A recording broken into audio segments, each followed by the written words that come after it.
Well, hello everybody. Look, thank you for staying on. This session really is about all of you and your vision or your concerns, the unexpected, the unthinkables in this world. I took the trouble before this session of going back to the Brussels Forum 6 months ago and looking at what we were looking at in the final session, which was a bit like this at the Brussels Forum. And a lot of what has happened since was never on the agenda of all the equivalents of you sitting there in the hotel ballroom in Brussels. These are very complex times. And let me just remind you of what was said yesterday by the President of the ICRC and the Secretary General of the United Nations about what is happening in the world at the moment.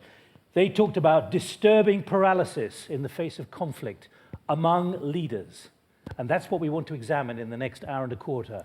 The quality of leadership and what leadership is going to have to face.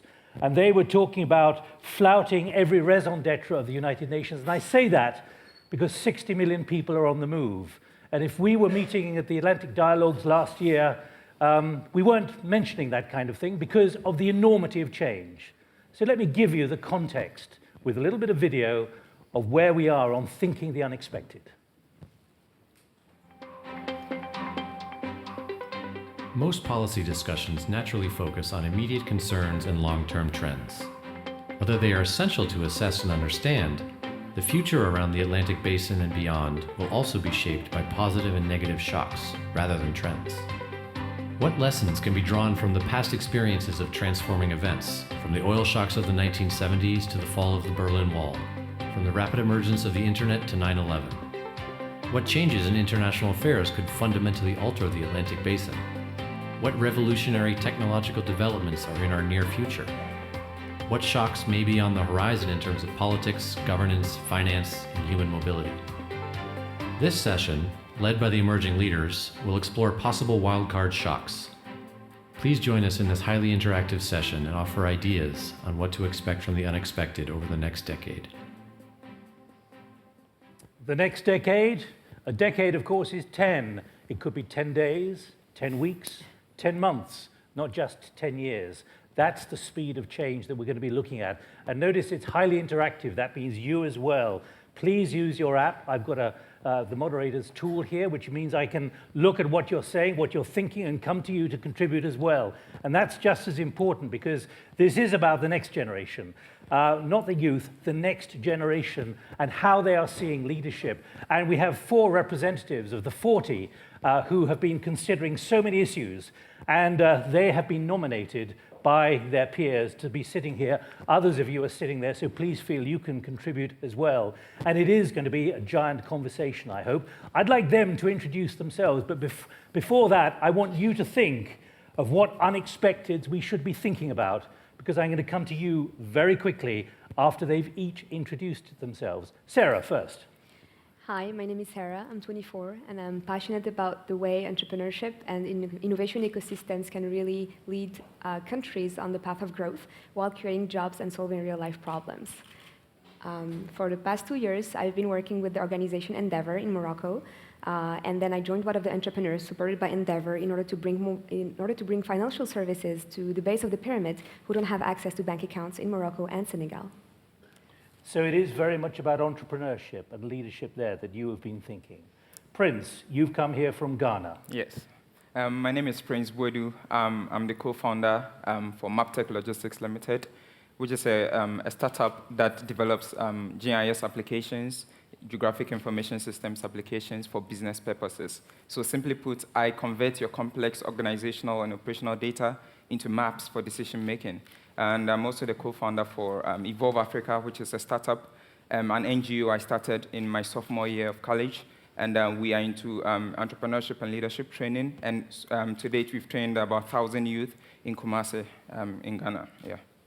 Thank you. And you've talked as well about how sometimes each day in Ghana, you only have 2 hours of electricity. Yes. In which you can do this. Yes. So the practicalities of that are really important. Yes, yes, exactly. Yeah. Felizia from Colombia and Boston. Yeah, so hi, I'm Felizia. I'm originally from Colombia, but I work in Boston right now. I work in management consulting for nonprofits and foundations, and before that I was working at the International Monetary Fund. I just finished my MBA, and I'm very interested in making sure that we bring all the perspectives from all the stakeholders, so ensuring that we have the businesses, the civil society, as well as the public policy involved in all the solutions that we talk. And you talk about, you worked in the IMF. Yes, I and did. Therefore you've got a background which is about analysis of where things are and where things are going from the institutional point of view. Yeah, I definitely have the institutional point of view, but as we were discussing, it's mostly about how we bring the big data and we bring all the results we have to implementations and to results. So using all the information we have to make sure that we have the contracts and we interact between the big organizations and the entrepreneurs, as Prince is here. So making sure that we all are in the same field and we all are working for the same impact and the same solutions. Thank you. Eliot, from Washington. Yes. My name is Eliot. Well, first, let me just say how honored I am to be here with really three amazing people. We met each other 3 days ago and feel, really close already. My name is Eliot Pence. I direct the Africa practice at a firm called McLarty Associates. We advise global multinationals investing in emerging markets. I also founded a startup called AXN, which connects African entrepreneurs and experts with primarily US-based investors. But you're coming from the seat of government in Washington. And so you're going to give us an insight into what governments don't do and don't understand about leadership in the current dynamics. I'll try. Okay, right. Can we have a bit more light up actually in here as well? Because what I'd like to do is anyone want to come in at this moment to, including from the next generation, about what you see on the horizon? Because I'd like to at least have some kind of data point. I'm going to keep coming to you because if none of you come up with any ideas, it shows that the unexpected literally is the unexpected. I'd like brief thoughts. Remember, if we'd been meeting 3 months ago, none of us would have been predicting Russia going into Syria. And none of us probably, apart from someone from the International Migration Organization or the UNHCR, would have been warning of the migration crisis. It's that scale of challenges. Please, microphone here. Anyone else want to come in, please, at this stage? Anyone else want to come in? Yes, another microphone here. Please, be brief. The unexpected. Well, the unexpected would be to see the African Union to be really efficient. In the short term, we don't have an African Union. All right, I think we've got the message. Well, we don't need any more. the short term would be a consolidation by region. Right, okay, please, here. And anyone else want to come in? Please. Thank you. Thank you. I just want to speak about the concept of unexpected. I think we have the unexpected. We have the expected that we decide to ignore, and we have the expected that we decide to live with. And I think for the two last categories, the political will can change a lot of things. Some conflicts were predictable. The international community did not do anything about it, and we had Rwanda and we have Srebrenica. All right, we have two of a certain generation who've spoken so far. Let's go to the next generation, please. I need to know what you are thinking about what's happening coming down the line. Here first and here second.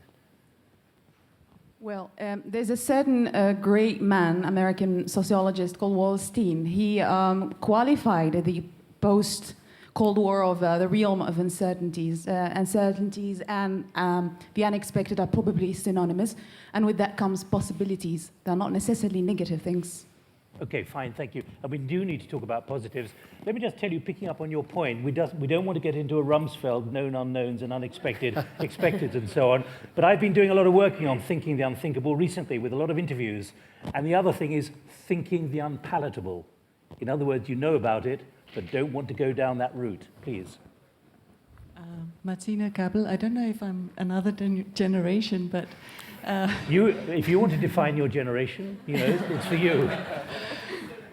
Anyway, I think looking at the unthinkable, sometimes in Africa, and I live in Kenya, we think that we cannot do high quality.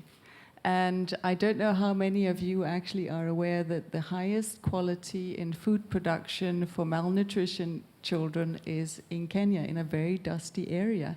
And I think the unthinkable is that the next thing is that in Africa we can actually produce very, very high quality that is competitive with the US, with France, with Europe, with all the other products that we see. And I think that's the next unthinkable area. As we remember from 8 years ago, yes, we can. Right, up there, please. Could we have a little more light, please? Hello. Cristina Barrios, European Union Institute for Security Studies. Expect the unexpected.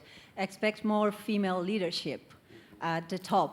UN Secretary General, presidents of important countries across Africa, across the Americas. Do you think that's expected but unthinkable at the moment? It's certainly not unpalatable. Nice one. Anyone else, please, quickly? Yes, over there, please, and the gentleman here. And then I'm going to come to our panel. Please, one here, but go ahead, please. Right out from the German Marshall Fund. And I just wanted to first add that I agree with the gentleman here that a lot of these things are somewhat predictable, or if you're paying attention. And a lot of... You mean the evidence is there? The evidence is there, and the problem is that we're not paying attention. But also, so as far as the actual unexpected, and again, this is something that will happen probably, and I've been looking into cyberspace questions, digital technologies. What happens when you can do direct brain-to-brain communication without any words or anything or signals being exchanged? Because that's on the horizon in our lifetimes. Right, so you're talking about... And what's that going to do to social dynamics, conflict? How's that going to change everything? So you're talking about kind of cerebral Wi-Fi or Bluetooth, are you? Yeah, and they're already doing experiments where there's some evidence to support All right, that. I'm going to ask them in a moment what they think of leadership. One more here, please. I'm Landry Signé. The unexpected will be to see Africa dominating the world. Is it achievable? It will be a great thing to happen. Okay, anyone else want to come in, please? There's a gentleman there at the back. Look, we've got a generational bias here, I warn you, and a gender bias, let me tell you. So don't blame me. If you don't put up your hand, I can't create a new Carlton bias. Yerwick from True Blue Inclusion.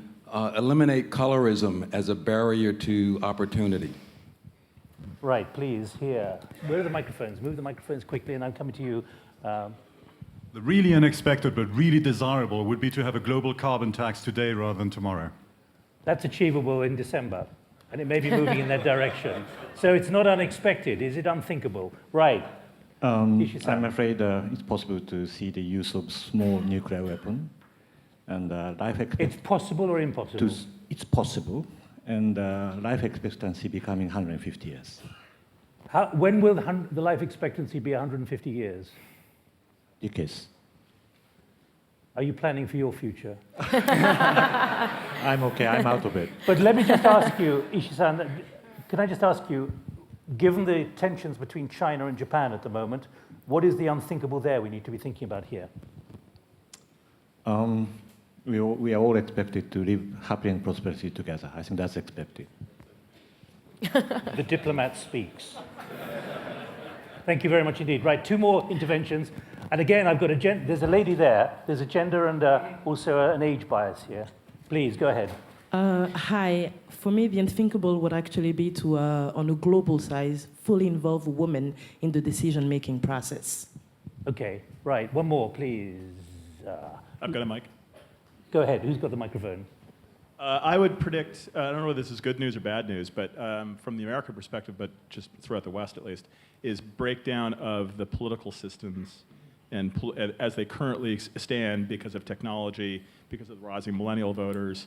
I think you can see the breakdown of the Republican and Democratic parties and reassortment, and I think similar sort of breakdowns throughout other places in the world. All right, thank you. Right, time is marching on, so let me now come to each of the four of you to ask you about what you think of the quality of leadership, the generational problem, the conformity problem, the age problem. And I have to say, Karen, you and I last week were at in Abu Dhabi at the Global Agenda Council, and remember what I think it was Anne-Marie Slaughter said. One of the things she said, you've got to have equality on panels. And that's what we've got. And men were told, don't go on a panel unless you've got equality between men and women. So we have it here today, although I suppose I'm moving it in one direction. Right, Sarah, what's your view about the quality of leadership as you see it as a 24-year-old at the moment? Okay, so this is a very general question, so I'm going to try to focus on two points that I think are really important here. The first one is about representation. Coming from a country, Morocco, that is very much like other countries in Africa, from our discussion with other emerging leaders, where our actual leaders are not very well known from their own people. So we have this top of the pyramid that is, there is a gap between the top of the pyramid and the base of the pyramid, where even when leaders want to make a step forward to talk to the people, they're not using even the same language. Up until very recently, we used to speak Arabic, Fusha, which is the literal Arabic, and with speeches full with jargon that people could not understand, especially in a country where we have more than 50% of illiterate people. And very recently, we have seen a little shift where other new political leaders that unfortunately use more demagogy but speak the language of the people have raised more political awareness among us.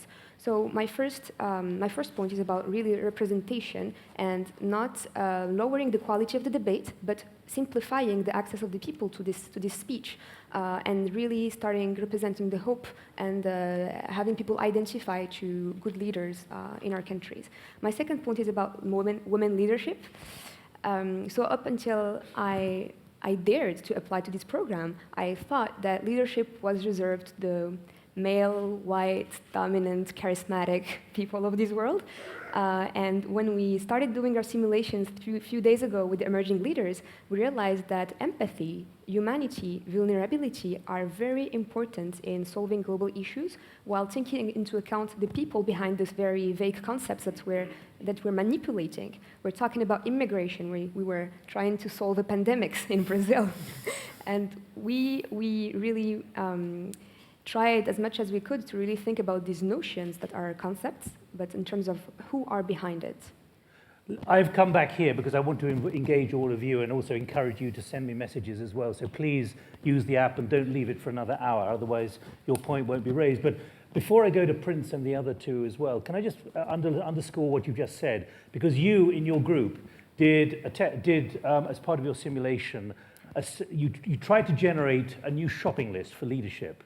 Yeah. Now, what I'd like to know from you is the 6 points you agreed, but also what you said among yourselves were not qualities or were things which you didn't believe leadership needed to think about. Who'd like to come in? Prince. Yes.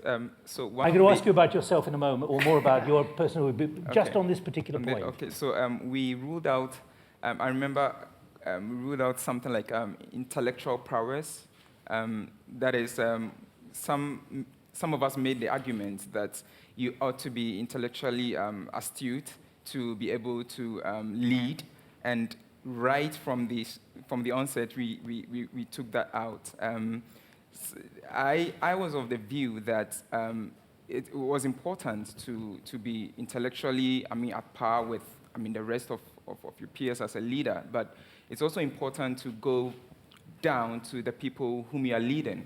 If you are leading people and you don't understand their lingua, no matter how many certificates or degrees that you have, you won't be able to communicate and you won't be able to empathize with the needs of the people you're Well, let me just underscore the 6 points. Felizia, come in a moment. Empathy, resourcefulness, ethical, emotional intelligence, a different kind of intelligence, inspirational on strategy, and ability to get everyone to bond. Yeah. That's what you, of your generation, are thinking leadership should be about.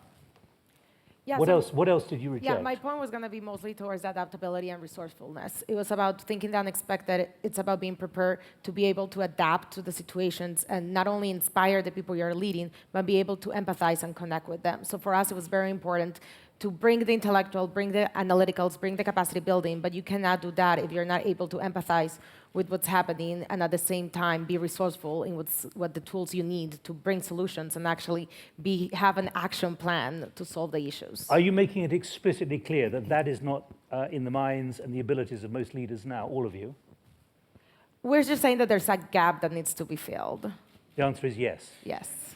Okay. Do you believe that's generational?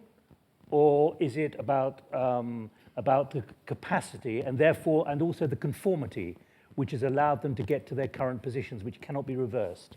I don't think it's fair to talk about as a generational gap. I think it says the way the world is processing and how fast information is being shared, how technology is offering information sharing very quickly, even between generations and even between continents. Like something that we learned about the program, I grew up in Colombia and my expertise of Africa were very limited, but as we share in this basic human level, we have many things in common. So it's kind of creating that level playing field for us to be able to be leaders, but at the same time, understand that information is going to share, that the world is changing, that leadership is changing, and the way decisions are being made is changing. You really think leadership is changing, do you? Yes.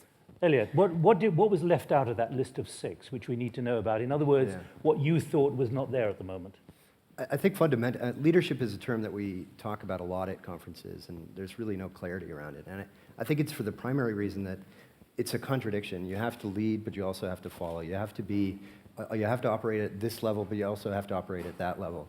A quote that comes up that I think is relevant in this context is, if F. Scott Fitzgerald said that you have to be able to hold 2 opposing thoughts in your mind at the same time without them contradicting each other. So it's about holding 2 truths and moving forward constructively. So the term leadership is a contradiction. It's a challenge to really get what it means, but when you see it, you know what it is. How often do you see it?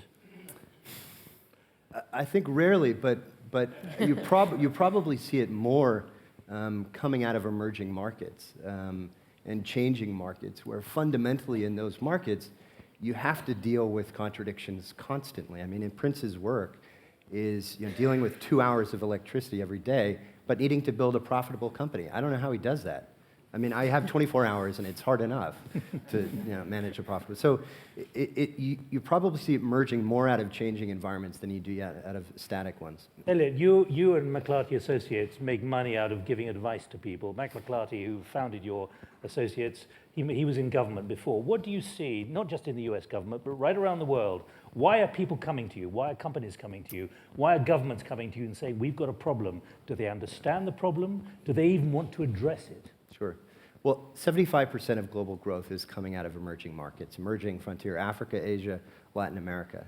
I think fundamentally companies have perfected a form that worked in the developed markets. Remember, I'm talking about leadership. I'm talking about human beings, not the companies themselves.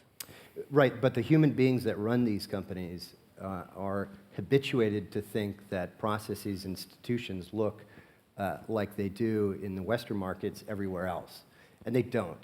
So we don't make that much money. So we help companies and human beings understand that the markets that they're trying to become profitable or enter into are totally different from what they used to know. Or the what I'm trying to get at is, do you see flexibility among those who come to you and are prepared to pay you money to give advice, to change in the way that is necessary given the kind of enormity of the challenge now? I think we're starting to see it, but it's been a long haul. Okay, and it's going to be a long haul, you're saying. Sara, what about what was missing from that list, which we need to know about? In other words, what was kept out from your view as the next generation? So rather than speaking about what we didn't see as leadership features, I think it's really important to point out the 2 very key qualities that we came up to see as qualities of a leader and that we don't see usually in our leaders, and that is authenticity and empathy/vulnerability.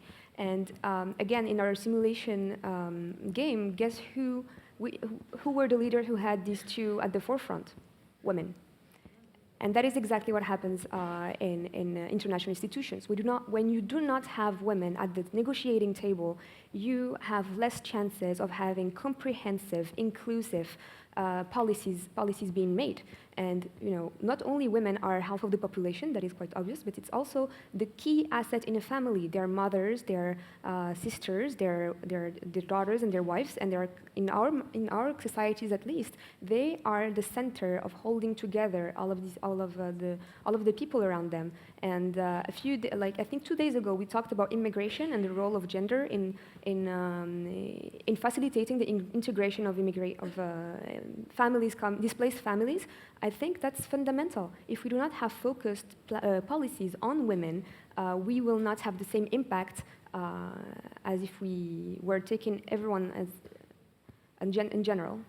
I will come to anyone else in a moment on many of these issues, but I need to go to Prince next, because I need to understand, picking up on what Eliot said, about the ability of the current generation of leaders, however you want to define them, wherever they are in the world, whether corporate or government, to accept that the nature of leadership is changing in this digital space particularly. And with your experience in Ghana, I mean, there is an argument which says that the conformity which gets people to the top disqualifies them from actually understanding the nature of change that's needed. Yes. One key observation that I've made, I've had the opportunity to interact with a lot of young people in Ghana, and one key thing comes up, and that's, I think, is going to revolutionize the way we perceive leadership or we define leadership. And this is it. The young people in Ghana are prepared to get things done in spite of the government or even policies. And for me, I think that is quite intriguing, because growing up, I was always told that, I mean, you go to school, get a university degree, and then government will provide you a job. But because of the macro economic environment currently in Ghana, there are no jobs. There's no stable electricity. So what I see is young people are taking their future into their own hands. And that kind of gives me another perspective to leadership. The ability to seize the opportunity. It's almost entrepreneurial kind of leadership. And how do you see the relationship, therefore, between that new generation and the political class, and those who are, if you like, the establishment? There's going to be an election in Ghana next year. Yes. So, like I was discussing with you early on, it's also very interesting. The current youth in Ghana are prepared to work whether there is a government in place or there is no government in place. And that's quite interesting. And I've sampled a lot of views. I spoke to someone and he says, I live my life as though I don't have any kind of government, to support me. And whether it's good or whether it's bad, that's another debate. But this is the current mindset, the paradigm that is quite ubiquitous across, that kind of ecosystem that I find myself in. So young people in Ghana, they are willing to go a step further, whether they get the support from the older generation or not. They are still making things happen. And what's your impression? What's the credibility of those in positions of power and responsibility, not just in Ghana, but in the political class and the corporate class? Okay. So it's quite interesting because, like you talked about earlier on, regarding conformists, there's some sort of, should I say, agility in the way young people across the world are willing to kind of accept leadership or accept any form of direction. Let me give you a typical example. Back in college, our professors used to tell us that, make a first class, and once you get a first class, you get a company like a bank. In Ghana, to be a doctor or to be a lawyer or to work in a bank is deemed as prestigious. But I'm seeing first-class students in Ghana now who get a job in the first year of leaving college, quitting the job to start their own businesses, quitting the job to start their own CSOs, quitting their jobs to start their own NGOs. They are not willing to be pinned down by that traditional way of defining who a successful person is. And that is, in my opinion, quite awesome. I think that's really important. All four of them were nodding at the moment, and I think there's probably a lot of nodding going on here. Felizia, what's your understanding of that? The understanding is something we discuss a lot, and it was redefining what's leadership and redefining what's a successful career. I think in our parents' generations and in generations, a good career is staying at the same company and growing through the ranks. I think right now, for most of us that we're speaking in the Emerging Leaders program, we see ourselves evolving with our career. We see ourselves switching from one sector to another sector, or from one to building a company to moving and building the next one. But moving through all of that as we develop skills and as we develop results. What does that mean for the institutions, the big corporates, the big governments? Does it mean they're not going to recruit people in future, do you think? Going back to like the conversation we were having before about human capital, I think it's not about the recruitment, it's about the attraction and being able to develop the people within the company, attract them, and also let them go. And it seems that it's just going to make a change in paradigm, a change in the ideas of like leadership and how to work together with the management team or the CEO level. I don't know if you have it. I would like to add... Eliot, do you want to come in? Yeah, I would like to come in regarding the corporate institutions and how they are going to recruit. I have a theory that going forward in the future, having some entrepreneurial experience will be a major requirement to, let's say, work in a bank. Because there's a new term, intrapreneurship, that is gaining momentum, where companies are looking for proactiveness within their employees, the employees' ability to spot opportunities and then build certain models around those opportunities so that they'll be able to take advantage. So I perceive that going forward, that is why I think the burden entrepreneurship space that is growing in Africa should be taken more seriously, because it's going to be a major requirement. It means that such an employee is not risk averse. Such an employee is able to identify opportunities, mobilize scarce resources, and be able to take advantage of that opportunity. You raise a really important point, risk aversion, unexpected, unthinkables. There are those who say very emphatically that inside organizations, risk aversion means they are not being identified, the potential or the possibilities, even if they don't happen. What's your joint experience, Eliot? Yeah, I mean, so I work with companies that are investing in Africa, and obviously the first thing that comes up is, Africa. It's said with exasperation, basically. What are you talking about? And oddly, one of the things that pushed companies into the continent wasn't the fact that there was a risk-return ratio that was attractive. It was the fact that the rest of the world imploded. And so they had no choice but to move into the high-growth markets, 2007, 2008, 2009, because they had to defend their strategies based on what was happening in the rest of the world. So I'm not sure if we're out of that yet. I think they're still highly, highly risk averse. But there are those who say that even chief risk officers appointed by corporates are risk averse themselves, because they don't want to risk their career putting on the agenda things which might be so outrageous that no one thinks they're going to happen, and they get pushed out, even if it then happens. Right, exactly. I mean, this is where Prince's point of having an entrepreneur culture where you're encouraged to fail, you're encouraged to take risks, and do so without, potentially getting fired for it. I think that's critical. And fundamentally, the sort of two structures of the companies I work with are highly verticalized, siloed structures, or completely horizontal, where anybody can do anything, nobody can do anything. There's got to be some marrying of both. And I think some of the successful companies in emerging markets, like Moduji in Tanzania, or Dangote, or Flour Mills, or whomever, they're managing to make those transitions more effectively than companies that have to report to credit rating agencies every other. Well, let's pick up among all of you that idea of encouragement to fail, about whether that could be embedded in culture. Felizia, again, picking up on this point, and then I'm going to open it up, about what more needs to be done when it comes to understanding the unexpected, the unthinkable, or whatever. I go back to the term that I don't know if we like using or not, but it's accountability. And I think when we're talking about the leaders right now, and you say that they're afraid of making decisions because their job is in place, they're not making the right decisions. So maybe they're not the qualified or the right person for the job. If the decisions they're making, they're afraid that they're going to be held accountable for them.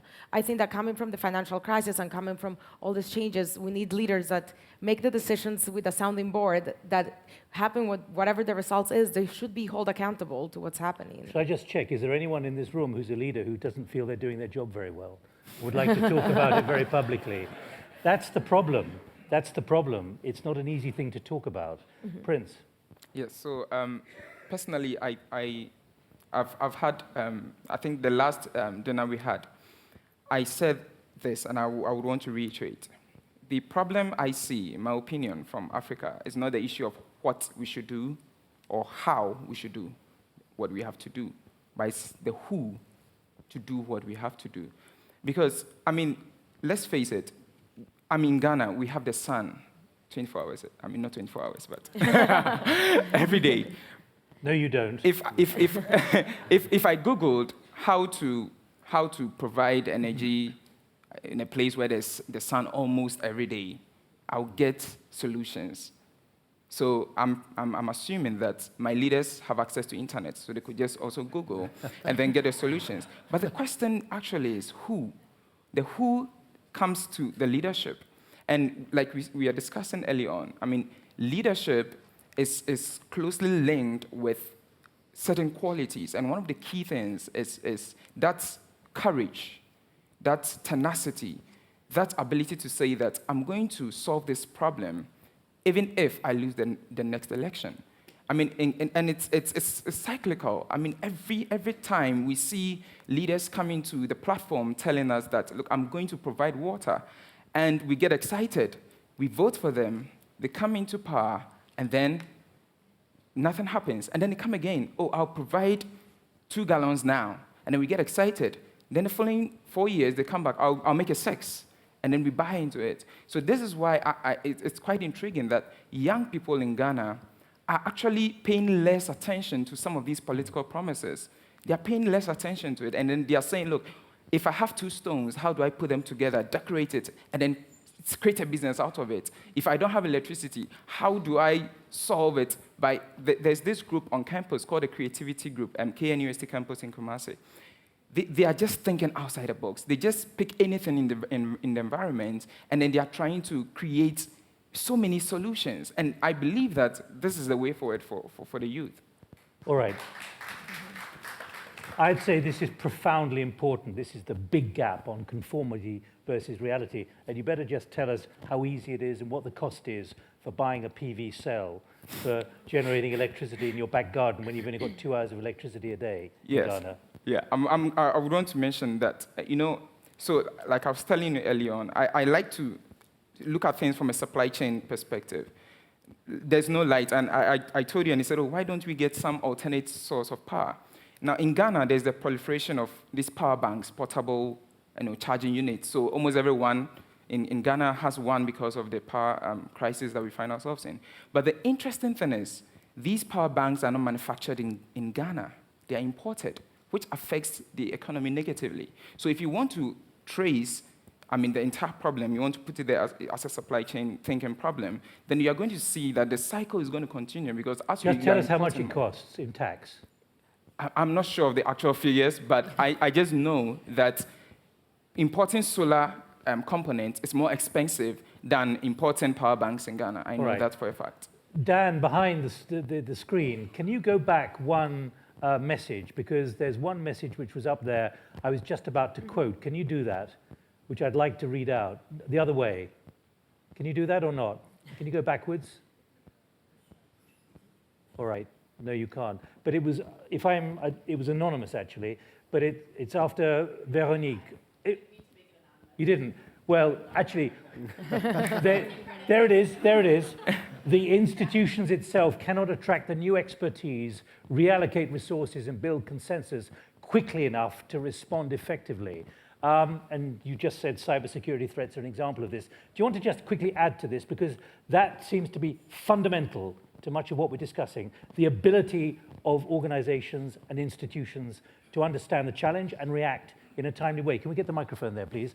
Because I remind you, as the microphone moves over, we're looking at what shocks may be on the horizon in terms of politics, governance, finance, and human mobility. Is change accelerating, or will the durability of current conditions prove characteristic of the next decade? Just build quickly on that, can you? And then I'm going to get some more thoughts from here. I mean, my perspective, so I work for the State Department in the US, and I look around and we have tremendously talented, wonderful leaders who and you're can one respond of the to you're this. one of the 40. I am one of the 40, yeah, yes. Okay. and it's there. We see problems coming, like cybersecurity threats. It's not that there's some sort of head in the sand. It's just how do we move our institutions to respond effectively to that. So if something comes up, we study it. We have a strategic framework. We get interagency consensus. We say, okay, now we have to have money to put towards this, and it takes months, if not years. I work in the Bureau of Energy Resources because 4 years ago, Secretary Clinton thought, there is a foreign policy and energy nexus. It took 2 years since she wanted that to actually create people and an office within the State Department to work on that. And we went from 5 people to 70 in 4 years. But that takes time, and these threats and crises are happening in the meantime, and we have the people and we have the resources, but how do you connect those dots? There is a voice of frustration there, and you're on the inside, and I was thinking, should I come to someone from the State Department or someone who's working for an institution? Because you've highlighted something at the center of what we're talking about, the speed at which decisions are needed, but the bureaucratic obstructions and the politics as well. And you're of a certain generation, no, keep the microphone, you're of a certain generation, you're of the next generation who's maybe frustrated by that, or you have to live within it. Can you see institutions like, say, the State Department really changing, given the imperative for timely reaction?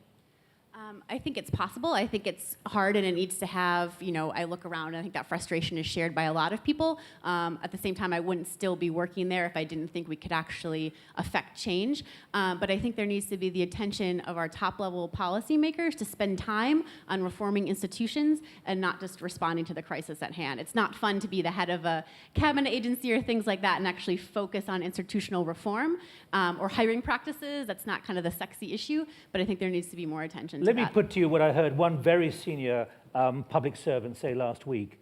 We were so absorbed with one problem, we didn't see the next problem coming. And as a result, we failed completely. And there are a lot of nodding heads in this audience. No, it's tough. You have to constantly balance how do you do crisis management because, just by all our discussions, there's so much to deal with, but also have kind of a strategic outlook as well. So between reactive and strategic. And I think it's not just the US government, that's probably any institution or government being challenged with that. All right, I'm getting a lot of responses now. Eliot, follow please. up on this And I'm going to come to the audience next. I think, the anxiety coming out of the USG and maybe other developed countries and governments is this challenge of dealing with traditional threats, the rise of China, the resurgence of Russia, but also the nimbleness that's required to address transnational threats or a Snowden or a cybersecurity threat. Fundamentally, it's unable to do both at the same time. I mean, it goes back to holding these two opposing thoughts in your mind at the same time. And they just haven't been successful, but nor has any entity been terribly successful doing that. Sarah. I would like to add on that. Actually, I really agree with your question and your general comment. Actually, not all of the issues we're seeing are unexpected. Actually, we see a lot of them coming, and there are huge issues, global issues that are coming in the next few decades and that we're not necessarily preparing.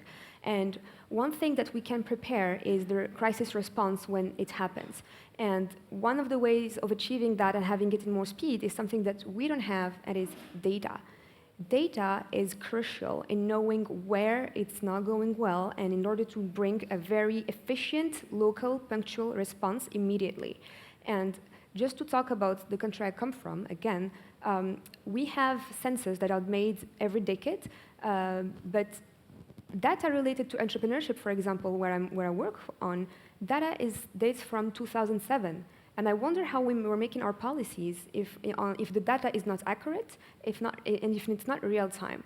So if there are, and I know there are leaders in this room who are from Morocco, for other countries where we really need data, investment in data is extremely important in order to bring rapid responses and and affect locally the regions where there are issues evolving. All right. Of course, there is an argument that a crisis becomes a crisis only because it hasn't been addressed in advance, because it wasn't palatable to address it as the first signs were emerging. Let me just give you 3 or 4 comments from the floor. From Anne Notsukiyo, we can be ready for the unthinkable by creating equal platforms for opportunities for everyone, despite age, gender, or race.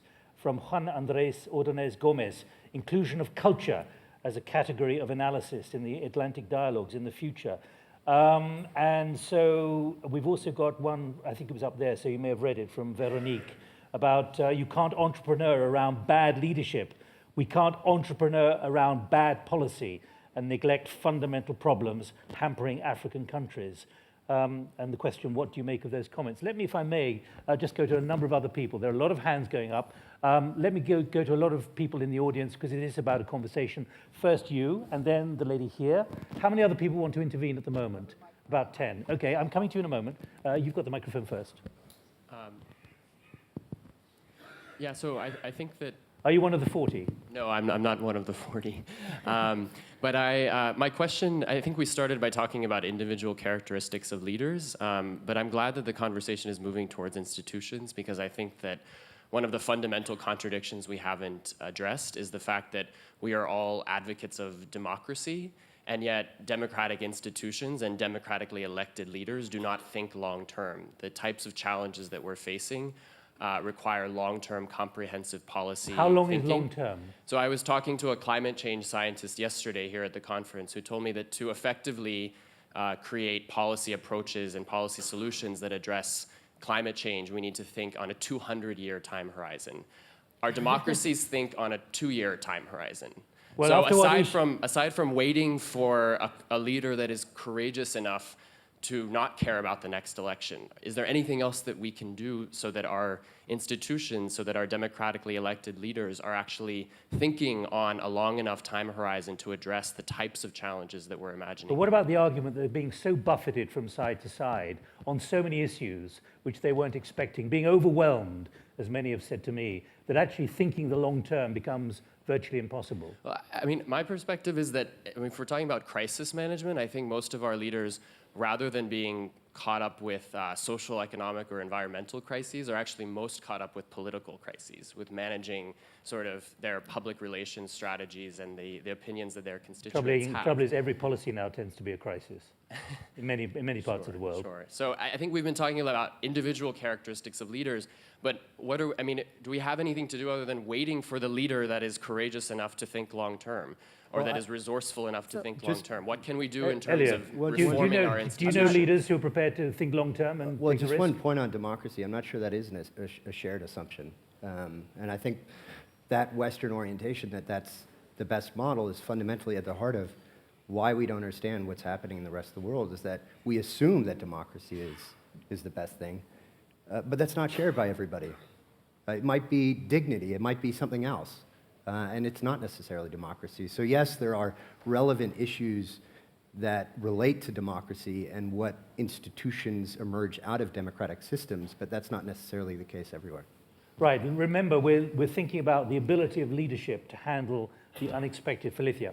I think the other thing that's important to remember is that those politicians are representing their people, and it's up to the people, which is all of us and everyone around that it's voting, to hold them accountable with other methods. So it's for us, climate change or global warming, it's what we need to focus. There's other ways that can be through entrepreneurship or through innovation technology and other things that we can hold them accountable to make action and to change the policies. Look, I'm just going to leap on that sense because Peter is here, president of YouGov, which is the big e-polling organization, not because you're British, Peter, and we know each other quite well, but more the data on the relationship between government and people. This is precisely the point, Nick, I wanted to make, building on what's been said.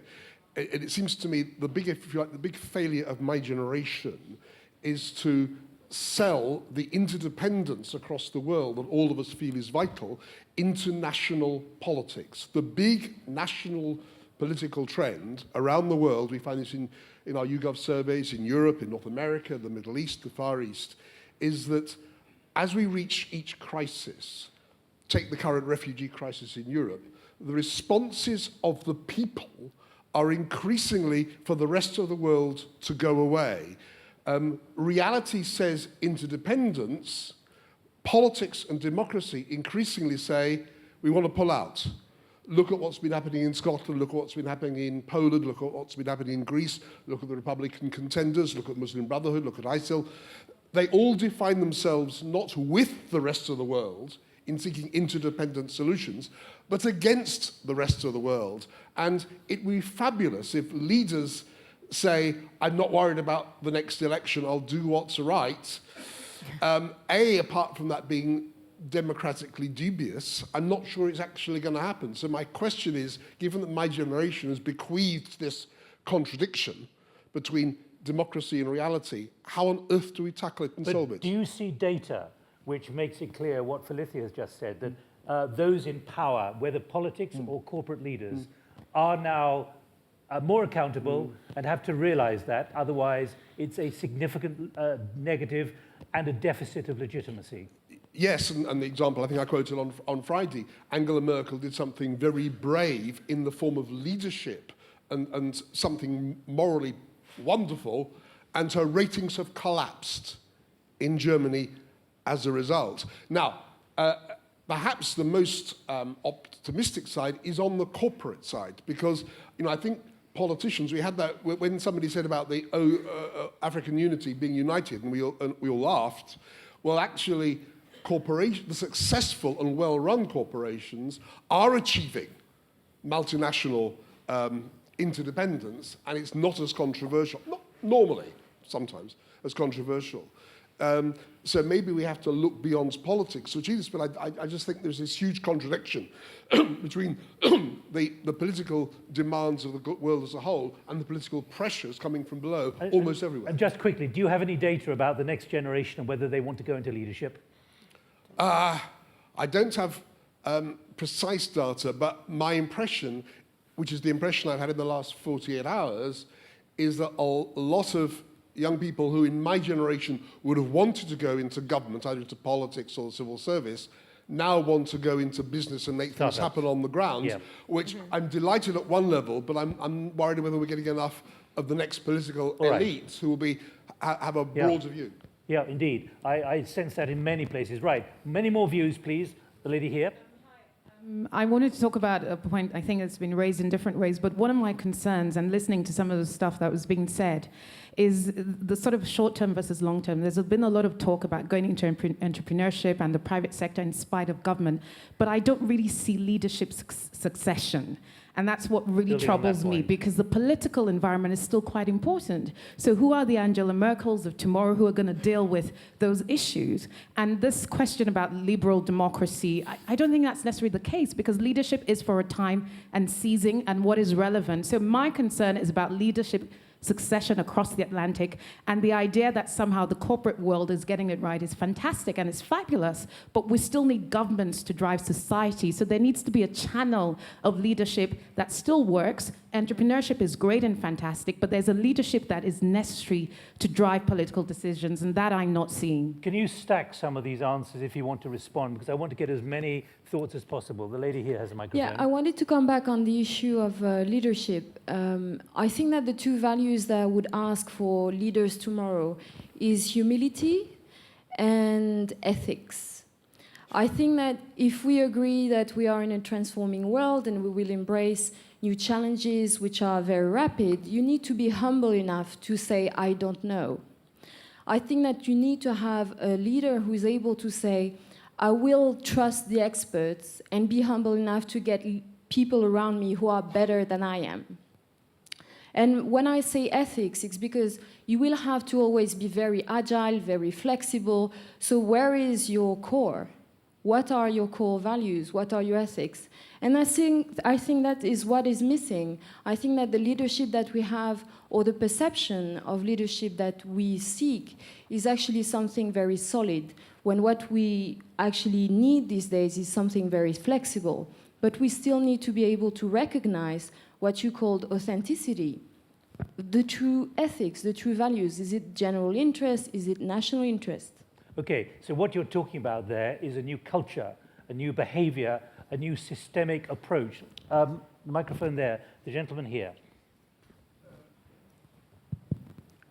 I'm Felipe. I'm one of the 40. No, just to note, to deal with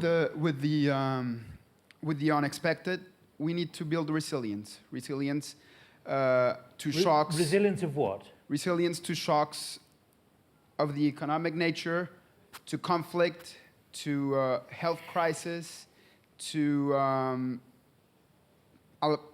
a range of issues. And to do that, you need to invest invest in children, which have been barely mentioned over the past 3 days, invest in women, invest in youth, and you have to put people at the center of the decisions that affect them. But I'm going to keep coming back to this. It's all very well talking about that, but you've got to have people, officials, public servants, or corporate leaders who make that kind of decision on resilience. How confident are you about their ability at the moment to grip this resilience challenge? And at the moment and in the future, I'm zero confident, because it can't be a top-down thing. Not even a small amount of confidence. It needs to be built from the bottom up. And it's possible to create processes that bring people and put people at the center of the decisions that are going to affect their present and their future. Thank you. Move it along there, please, the lady here. Just a quick note, I'm from Brazil. No, well, hang on, I'm going to the lady first. Sorry. I'm only moving the microphone. Sure. Hello, my name is Hiba. I'm from Morocco, and I'm also one of the 40. So I completely agree with Felipe that, and to build on that, I believe that a lot of time when we speak about leadership, we go straight into thinking government leadership. But leadership is at all levels, and you need all sorts of leaders. You need team leaders, group leaders, community leaders to help bring that voice from the bottom and get it to the top. And I think we need to focus on developing those skills for those leaders that aren't going to be government officials. We've agreed, or we've discussed already, that a lot of the political leaders don't have all the freedom that they can to make certain decisions that are more that they may believe are correct, but people that aren't in those government roles can play a bigger role in driving the change. I see a very clear direction of travel here. We've got 20 minutes to run, and I put on the agenda again what we heard from the platform. People have got to be encouraged to fail inside corporates and inside government. Otherwise, the unexpected and the unthinkable will never be on the agenda. The lady here. Encouraged about all the talk about entrepreneurship and the entrepreneurial activity. In reality, I look for entrepreneurs in West Africa. In reality, oftentimes the entrepreneurs are just not ready. And I worry about... What do you mean by not ready? They're not ready to run businesses that can scale, that investors like me are interested in. They haven't had the experience that enables them to have the humility sometimes, that enables them to understand the structures that need to be in place for a company to grow. It's okay if you're going to stay as a lifestyle business, but really for Africa, we need a little bit more than that. So I am encouraged by that. And there are two questions. The first one is, what does it mean for our educational system if what the youth are requiring is the ability to just jump 2 feet in straight away to be running businesses or divisions or units or what have you? We need to really be addressing that from the educational perspective, right from kindergarten through to university. The second, and my question there is, what are your thoughts around that? My second question is around really the youth thinking about the role of the older people in society. Let's not cast them aside, because they do have experience and they can be role models. And not everybody can run their own company. I say this a lot. You know, sometimes you do have to run a division, you do have to be an entrepreneur, and there's nothing wrong with that. So let's be careful about this fashion that we're putting around entrepreneurship, because government's also rushing into everything needs to be about entrepreneurship, and they're forgetting about the education. That's important. There are many questions here. Thank you. We're never going to answer them by 2 o'clock, so please bear with us. But what we're doing is, I think, putting them on the agenda, if not for this time, but for next time when we all gather. So let me get a lot more thoughts. Then picking up on that from Eliot's links, the young population in the world, especially Africa, have shown that they can take control of power. The average age of our political leadership would be below 40. 6 exclamation marks. Right, you next, and then who's got the microphone now? Okay. Okay, just a quick alert. I'm from Brazil, and especially for the young democracies here, you have to look at the cost of campaigns, because no matter how well-intentioned, how capable, and how aware of the problems of their countries the politicians may be, they will be worried about paying back the money they have got to invest in their campaigns, and that will drive all their policies. So we have to get politicians to make cheaper campaigns, to travel less, to use internet to communicate. Thank you very much. A couple more points here from Greg Horowitz. We're so focused on incubating companies and ideas that we often forget we should be incubating leaders and other human capital in the same way. And Ludovic Subran, the problem is today's leaders who are a buffer generation. Where are you, Ludovic? What is a buffer generation, please?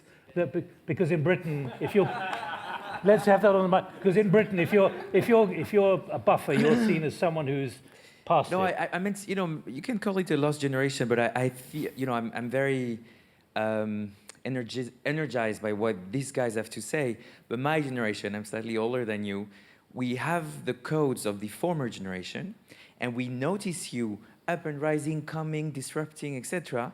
And we tend to be the ombudsman. We're here just to we absorb the economic shocks for you and for the ones before. We absorb the entrepreneurial shock for you. We started something, we failed, and now we watch you up and rising. It's very hard for us because we basically are, I'm thinking, I should have been born, 10, maybe 5 to 10 years later or before, because before your generation is wealthy, you guys got it all, I love the idea, though, of a buffer generation. Remember that. Those of you who want to say you are a member of a buffer generation, the lady here, and then I'm going to go to the back. Hello. Yes, hi. I'm Zainab, and I would like to join Sara when she talked about the characteristics of a leader: humanity, humility, and authenticity.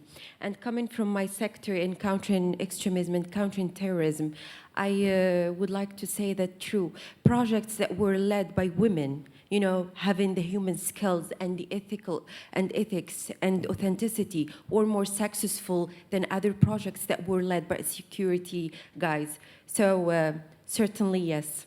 Right. Could you move the microphone down to here, please? And I'm going to come to this gentleman here. Do you feel like you're from the buffer generation? Can you hear me? Yes, I can now. What was your answer to that? About whether you feel like you're a member of the buffer generation? No, I think I'm beyond the buffer generation. It's buffer plus, is it? Okay. Obviously.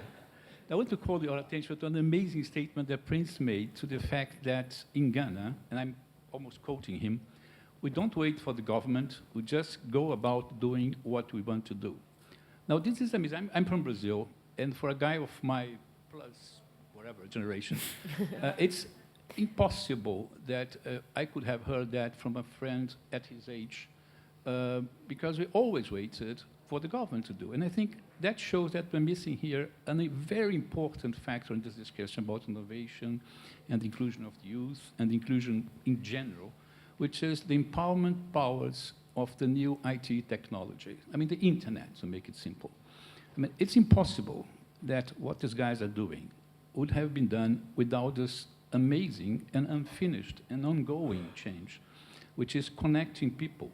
I mean, governments are losing their power because governments are basically a mechanism of coordination of power, but coordination, political parties. I mean, you name it, the press, the conventional press, the big press. This is moving very fast and it's going to continue to move. I mean, without the internet, the Arab Spring would be unthinkable. Yeah? So this is something you have to put on agenda in a theme when you discuss about innovation. This is, I think, at the center of the discussion. All right, and that's reflected. And please keep your comments for the moment.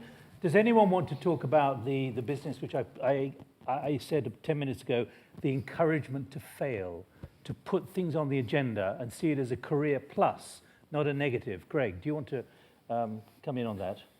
Let's get a microphone here. And you want to talk about that? Okay, please. Is that possible? It is, but it's not failure for failure's sake. The reason it's important is because many of the challenges we face, the knowledge we need to actually face them doesn't yet exist. And so the ability to experiment, iterate, and evolve new solutions is really what we're trying to get at, and failure is the actual natural consequence. So the real goal is the new knowledge generation that you generate from that helps us solve them, rather than the failure itself. But do you believe institutions, whether corporate or government, can understand, and we just heard from, is it Andrea at the front, from the State Department, about the challenges within, say, the State Department, which is emblematic of many governments all around the world, how you generate a new behavioral norm which encourages thinking the unexpected? They absolutely do, but generally the way they start is by a lot of groups create either skunkworks or small experimentation labs, because the system will naturally react negatively to new ideas. It's a virus that creates an antibody response. So the idea isn't how to dampen the antibody response, is how do you kind of encourage these small innovative ideas and protect them long enough to where they can then demonstrate relevance and impact in the market. And that's the whole kind of process that the Silicon Valley is really based on. But Silicon Valley doesn't run governments yet. Okay, please, just the business of encouragement to fail, please. I heard a voice there, a lady's voice. Did you want, whose lady's voice was that I heard? Who's got the microphone? Okay. Was it about encouragement to fail? Okay, I'll come to you in one moment. I think we have to distinguish between two things. Management failure or leadership failures. In terms of management, we have established processes which can be proven efficient. So managerial failure should be less tolerated than leadership failure, where we are managing the unexpected. So encouraging people to fail in some African countries, some governments are systematically failing for where we have established processes which can lead to success. So yes, encouragement to fail, but only for leadership initiative where you don't have established processes. Please, encouragement to fail. Microphone, could you just pass the microphone? Thank you very much. I'm Eliot from Morocco, and I'm proud to be part of the emerging leaders. So I'm right now noticing a clash of generations instead of a clash of civilizations. I won't add to that, but but I will just add something that I'm afraid that there is no trust between both the generations. If there is trust, that I've even been in South Korea, the connected nation, etc. But there is a lack between trusting what's coming next. Are the young people will contribute to the continuing the development of the country? But encouragement to fail, how do you embed that in a system to get positives out of all of this? It is a matter of trust. If we trust the previous generation of leaders, trust the next generation, I think they will embrace even the possibility of the scenario of trust. When we are building a public policy, we are imagining the best and the worst. So we're having scenarios to what's gonna happen next. Trust is a key issue when it comes to leadership raising, and I believe that raising leaders will contribute to rising nations. Thank you. Thank you. We have about 12 minutes to run, so I'm going to have to continue to be pretty brutal. Let me give you another couple of messages. This from Enrico Escobar. Leadership renovation should not be simply thought of as an automatic outcome of generational shift. Unfortunately, old school thinking comes in new packaging as well. Learning from past experiences and having the courage to innovate are necessary features of political innovation. Certainly in my work, lack of history is seen as a real problem for the next generation of leaders. Right, two more questions and points, and then I'll ask you to pick up on whether we've addressed many of the concerns that the 40 of you have been expressing over the last 3 days, please. Hello, my name is Anas. I'm from Morocco. Just let me share just a small story about what we did here in Morocco. I was one of the, between brackets, leaders of one of the biggest NGOs here in Morocco, working in a very sensitive field, which is single mothers in a very conservative society. And we were working with 1,000 women per year. And at this time, we knew that we're doing it's it's not scalable. It's still too small. We tried also to create a kind of entrepreneurship system. I'm now in my 6th company, and we're trying also to learn more by failure. But I think that we have a top-down view now of the situation. But how about taking it from the bottom, from the down? And we create a kind of new culture of failure. Now in the schools, what we have is that when you make a mistake, you have a rate point, you have -1, -2. How about encouraging this failure and also keeping it as a culture, because there is a learning curve. The leaders, the real political leaders now, they need time to learn more, and by democracy they have less than 5 years or 7 years. All right, but why did you leave the other 5? Why did you move on to the 6th? What was it that led you to do that? Well, I'm still trying to bring something new to the people who are around me. It's still 30, 40 people. Were you but frustrated? it's not enough. I think that we can do more through education, and I believe that next year, personally, I will be more in education than anything else. Right, please. Hello. I think one of the things that we could do when we're talking about institutions and political systems is one of the things we certainly need to do, and think tanks in DC, because that's what I know best, need to do this better, is have a more sophisticated discourse. Because when you put a label, oh, it's a democracy, it's authoritarianism, it's a useful shorthand. We haven't gone there. We haven't gone there in this discussion. We haven't talked about authoritarianism. Oh, no, sorry, but sorry, I have a point. You're talking about an American problem. Yeah. No, but I mean, in general, when we talk about, we need to understand, we have sophisticated discourse about political systems, and not all democracies are the same. And if you want to figure out what's wrong with a system, if it's not producing the kinds of leaders that you want in government, you need to dig deeper into the machinery of the system, not just say, oh, it's a democracy. One of the problems in the U.S. now is we have, too much money, redistricting, all this, this structure of the system both conditions leaders and selects them. And if you're not happy with the leaders you're getting, look at the structure of the system. All right, the trouble is time is not on everyone's side, please. Leadership requires the space to make decisions and the freedom to fail. We've heard from a number of people here that governments have become so slow and creaky that they fail to attract the right leaders. All of you are preferring to go into entrepreneurial businesses rather than to join government. At least that's the impression. Sorry, my apologies. Many of you perhaps do that. Is it the case that we have accreted too much rules and too many regulations that are hampering the ability of our policymakers to take decisions and to experiment, and that in and of itself is enough to drive the best of them away into the private sector? All right. Finally, the gentleman here, which is more than 2, but we're up to 5. Go ahead, quickly. No, I think that we are forgetting that any leader from any generation doesn't fall from the sky. To become a leader, you have to build around you a group of people who have interest in your rising. And the more you rise, the more these people have interest, and the more you're dependent on these people. And these people, when you rise very high, these people become a vested interest group. So the question is not leadership in itself. The question is how you deal with this very human nature, which is to create vested interests and think more about yourself as a collective and not to everybody. Just one word. Angela Merkel was absolutely admirable in this refugee crisis, but she can be kicked out by her own party. And there's a threat for that. Okay. Thank you very much indeed. Right, I'm going to close the floor and ask the panel to respond to this.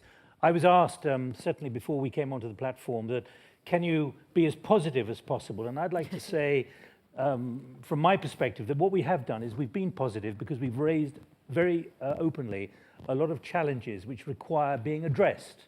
And it's a question of being realistic as opposed to negative. Sara, what's your view of where we've got to? Do you think this reflects a significant support for your concerns about where leadership is going as it addresses the unexpected?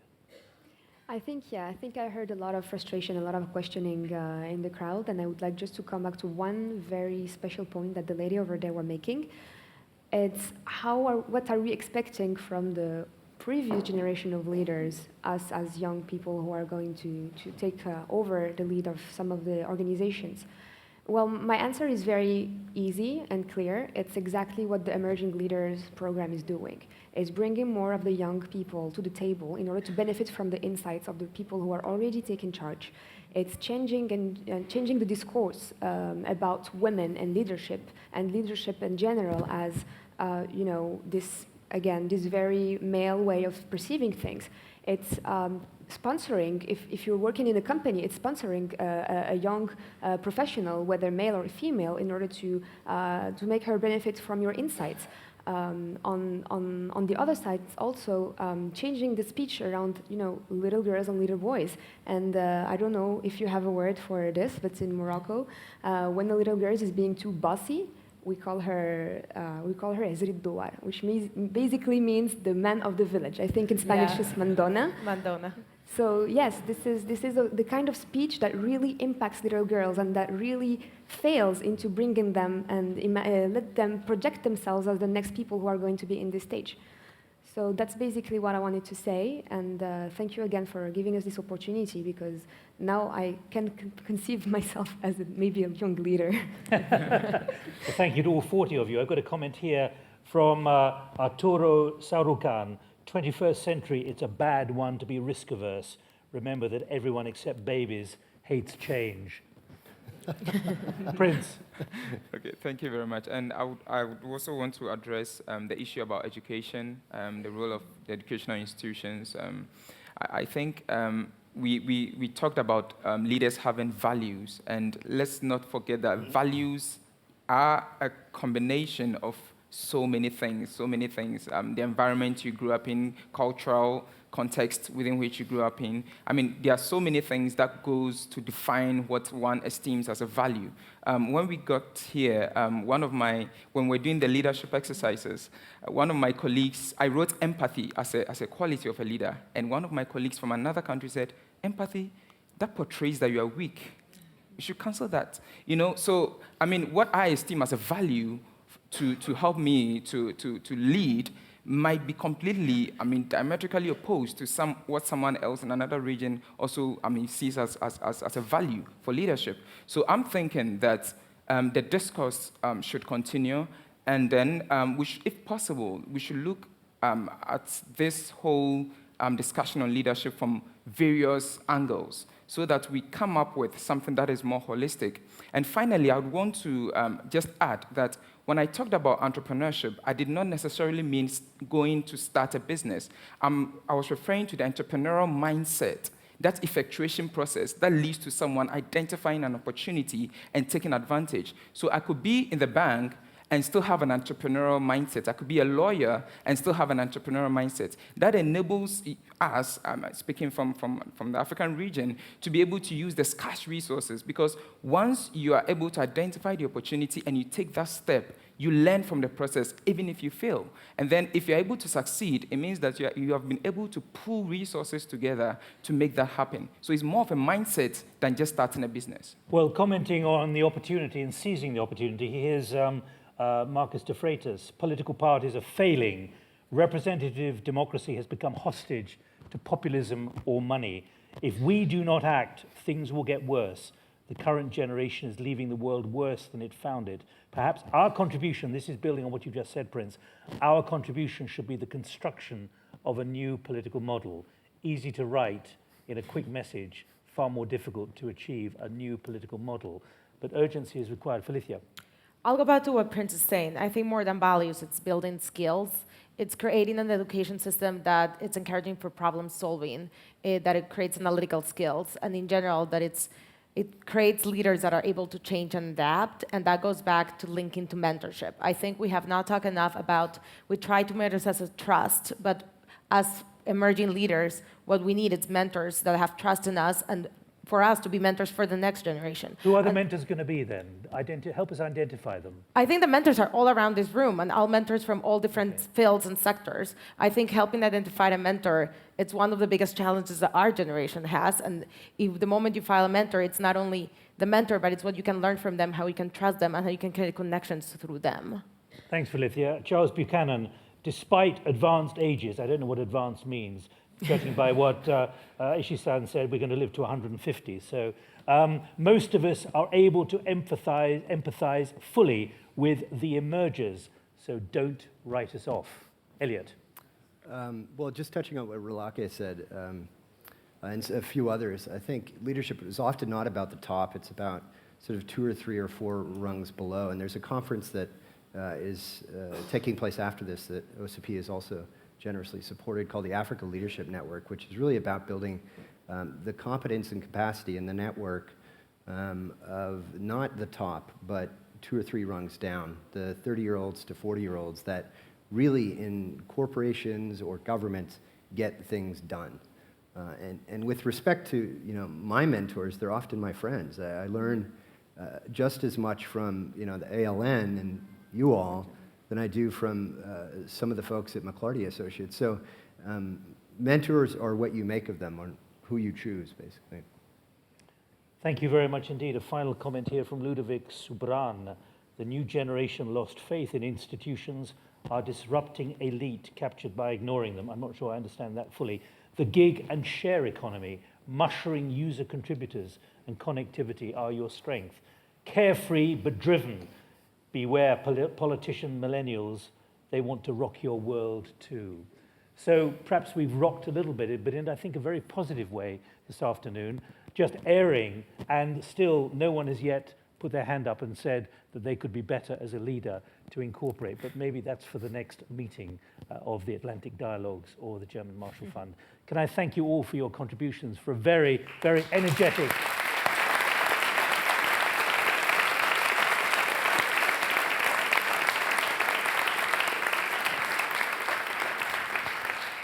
and thanks to the next generation who probably are going to take us all over next year, so that's great. Can I thank you all 4 of you for representing the 40, and we're delighted. You guys.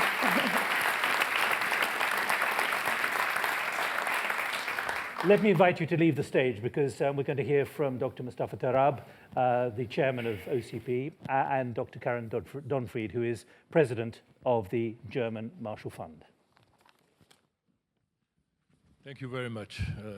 Well, it's good to see you, and I have to confess I'm overwhelmed. I didn't want to, Sara said this, there is value because you learned something here, but I can tell you and I don't know anymore what am I, is it a, how do you call it, buffer, leader plus, or? I'd like to think of rather it's a previously leader minus. But I learned a lot, and that's, I think it's part of leadership is the new ideas you bring and the creative ideas you bring. And if we go on that scale, the group of 40 are really leaders already on that scale. So thank you for your contributions.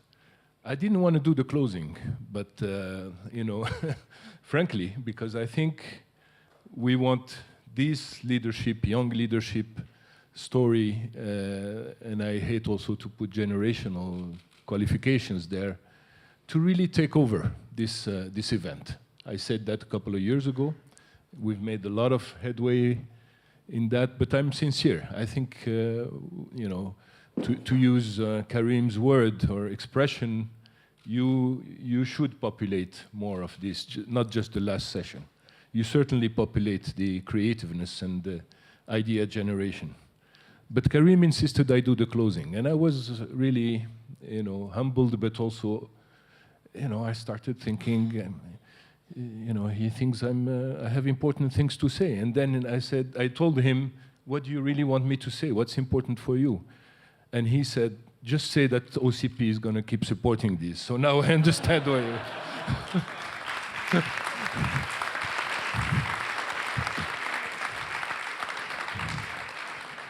So I'm here to say that we will indeed continue supporting this. It's a wonderful feeling to see you all here and see the evolution. I remember the first sessions, and there were actually 5, not 4. We did a smaller one in Rabat, if you remember, Ian, just to think of, try to engineer a bit this. So, but it's evolving. It has its own DNA, and it's really a nice cross-fertilization between what GMF does best, what it's known for, what its area of excellence, and some of the creativity of African DNA coming here and there. It's going to take over. Be careful, Karen. No, but I wanted to really thank GMF for their open-mindedness, how they work with us, and how open-minded they are to some of our craziness here. Ian, you've been here since the beginning. I'm also very glad to see that Craig is still with us. I haven't seen him, but he was very much the founding father of this. And of course, Karen and her team. It's really a pleasure beyond everything, and we have to have fun when we do things like this. So thank you for your continued also commitment to this.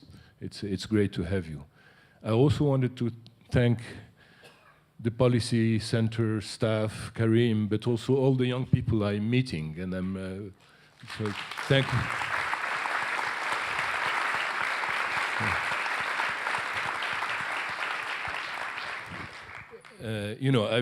One of the things I have struggled, I have to confess, within this large corporation that OCP is succession. I can tell you, we linked the concept of leadership, which I still don't really fully grasp. And there were a few definitions with humility, and I was glad to make that link be made. I'll tell you from experience, whenever we try to bring somebody at a leadership position at OCP, so up the ranks, so to speak, although I hate that, we've had a lot of turnover at that stage at OCP, and I'll tell you the single reason is I don't know what happens when they get at that stage, they lose humility. And it's maybe natural, but I don't like it, because I think when you lose humility, you lose a lot of the ideas that were spoken about here. Risk, capacity to take risks, is linked to the capacity to fail and accept that you have failed and learn from it, and that's humility. And before going to this session, another young leader. Well, we had a prince on stage, but we also have a king as a young leader. That's your name, right? So please.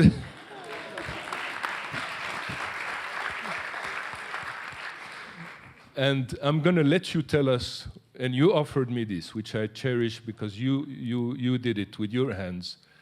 But it has two concepts that we don't. Could you tell us, just in a few words, what the two concepts are?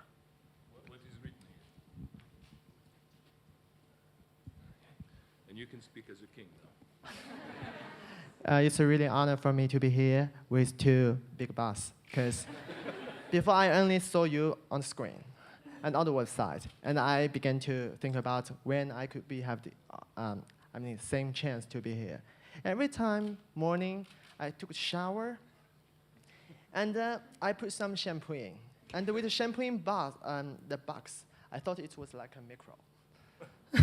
So it's a really honor for me to be here, and So what does this say? So it's actually it's a Chinese fan, okay, but it's not ordinary Chinese fan, because there are some characters. I just talked with Mostafa. That is the only common point between Chinese character and Arabic character is what? Is that they could be described as in the form of calligraphy. So I did something on the fan. Actually, it's about 2 poems. One poem is about one ancient, a poet about this. It's very long. I don't want to go into details, but it's a good poem. Okay. The second one that I want to introduce a little bit is about 4 characters. The thing, as I explained to Mostafa, what does it mean? It means that we should be intelligent, smart all over the life. But sometimes we need to pretend to be stupid. Because that will, to make life simpler. So, every policymakers here, every young emerging leaders here, or every established leaders here, you are very smart. But sometimes we need to have some soft power. That means to make ourselves a little bit stupid. To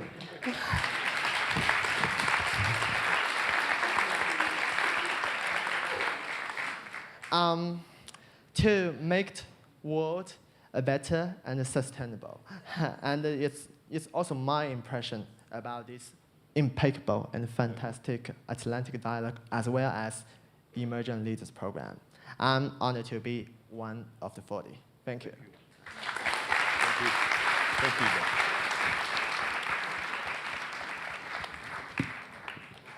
So I just want to promise that I'll continue, striving to be stupid, because that's humility, and that leads to creativeness. So thank you very much. Thanks again to all of you for being here. We're committed to this. It will happen with the will of God next year, and we hope to see all of you again here. Thank you very much.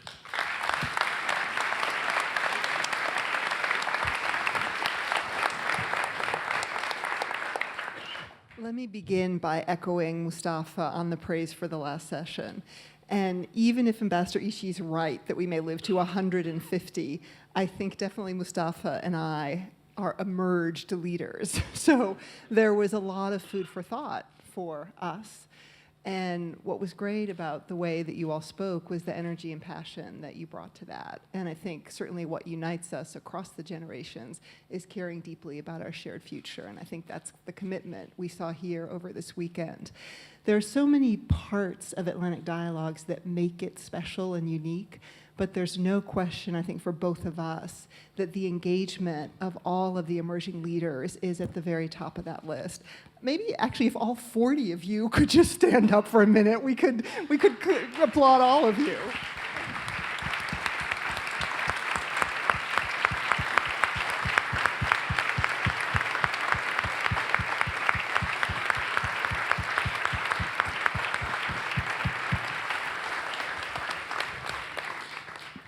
I also just want to say what a privilege it was for us at the German Marshall Fund to have this conference take place under the high patronage of your king, King Mohammed VI.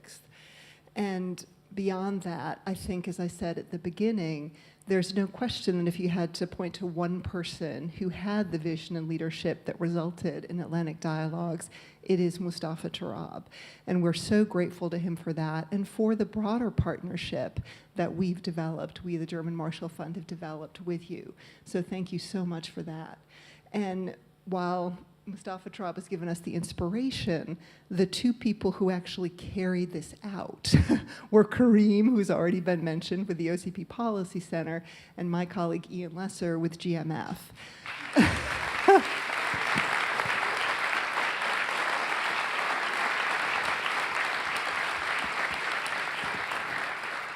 And I think when they started this, and they may feel it every year, I think they have the sense that they're sort of holding hands and jumping off a cliff together. And the thing that's so great every year is they both realize they have parachutes. And those parachutes are the amazing colleagues that both of them have, that we have, at the OCP Policy Center and at the German Marshall Fund. And to all of those colleagues, a huge thank you.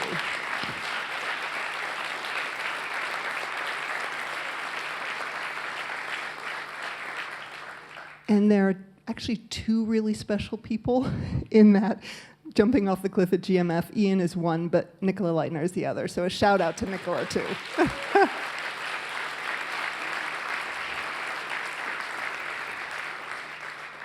One of the reasons that we value the partnership with the OCP Policy Center so much is because there's this shared concept of a wider Atlantic. And as we said at the beginning, I think a lot of people in this room still are working on redrawing that mental map of what does the Atlantic mean, and having that broader sense of what the Atlantic means, that it's not 2 continents, it's actually 4 continents that share that space. And the themes that were identified for this year of prosperity and security really were woven through these past 3 days. And I think the extent to which we saw that did, in fact, help us redraw those mental maps. And I think it's really terrific that we will be continuing that next year, because there still is a ways to go on that. And for me, that process of weaving together the themes of prosperity and security, certainly the speakers who were here were which to a person were fabulous. The speakers, the moderators, you helped us do that. But frankly, everybody sitting in this room, all of the participants, were such a big part of that.